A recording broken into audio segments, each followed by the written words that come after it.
Sadakat 100 tane ayıbı örter. Bir kere çok önemli bir vasıf.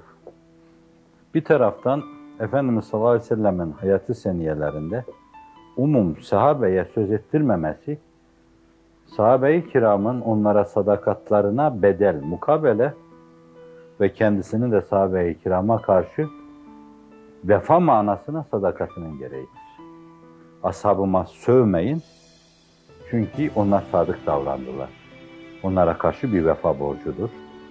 Birinizin Uhud dağı kadar sermayesi olsa, infak etse, onların bir avucuna ulaşamazsınız. Diyor ki, bu ashab-ı kiramın bir dönemde ona karşı çok ciddi bir sadakat vazifesi ortaya koymalarından, bir sadakat misali ortaya koymalarından, diğer taraftan da Allah Resulü'nün o sadakata mukabele etmesi gibi bir şey yani olur. Demek ki yani insan sadık olursa o kapıda, ihtimal Cenab-ı Hak onu şurada burada belki bazen gezdirir. Fakat o sadıkı neticede döndürür, kendi çizgisine getirir. Onu Allah bir yerde zayi etmez. Efendimiz'i, o sahabe-i kiramı zayi etmediği gibi zayi etmez. İsterseniz İmam-ı Gazali, biz bu ilmi her ne kadar dünya adına, yani nam, şöhret, bilmem ne adına kullanmak istediysek de menba ilimden geldiği için o bizi sürekli Allah'a doğru yönlendirdi der. Sadakat öyle bir sıfattır ki insanda olduğu sürece bir ölçüde hacı yatmaz gibi, yani insan düşse bile yine kalkar doğrulur yani. O insan onu içinde taşıyorsa o insan ebedi düşmez. Ve mümin sadık olduğundan dolayı Allah Resulü o temsili hadiste mümini zaten hemen ekine benzetir. Yatar yine kalkar der. Yani sürekli vefasızlık yapmaz o.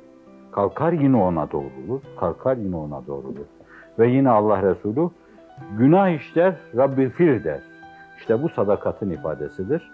Her defasında böyle ne zaman gözü başka şeye kaysa bir ömür boyu nedamet duyacak şekilde doğrulur ve Ya Rabbi der. Adem'le başlamıştır bu bez, kıyamete kadar devam edecektir. Rabbena zalemna enfusena ve illem tağfir lana ve terhamna lenekunenne minel hasirin. Sadakat bu yönüyle çok önemli bir vasıf, yönlendirici bir vasıftır yani. Allah ona bakar, hafizan Allah kaymış, zina etmiştir. Fakat sadık. Ve fakir, ben kendimce böyle, bazen bazı meselelerde vefasızlığa hamledebileceğim inhiraflar görmüşümdür bazı arkadaşlarda. Böyle içime gelmiştir, nefsimde dahil.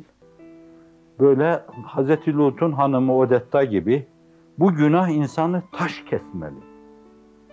Bu kabahat, bu kusur, bu seyyiye, bu mesavi demişim. Fakat bakmışımdır ki bazı arkadaşlar çamurlara bata çıka gidiyorlar ama fakat çok azim Allah'ın inayeti altında yürüyorlar. Sonra kurcalıyor, bir bakıyorsun ki her şeye rağmen böyle hiç yılmadan, usanmadan başını hak eşiğine koymuş. Var ya Reşit Muhtar'ın da seslendirdiği bir şiirde. Başını hak eşiğine koymuş, sürekli inliyor. Bakıyorsunuz. Bu onun bu sadaka sıfatı taş kesilmesini de önlüyor. Başka belalara maruz kalmasını da önlüyor. Ve bir gün belki uçup cennete gitmesine de vesile olacaktır. Yani sadık insan yolda kalmaz.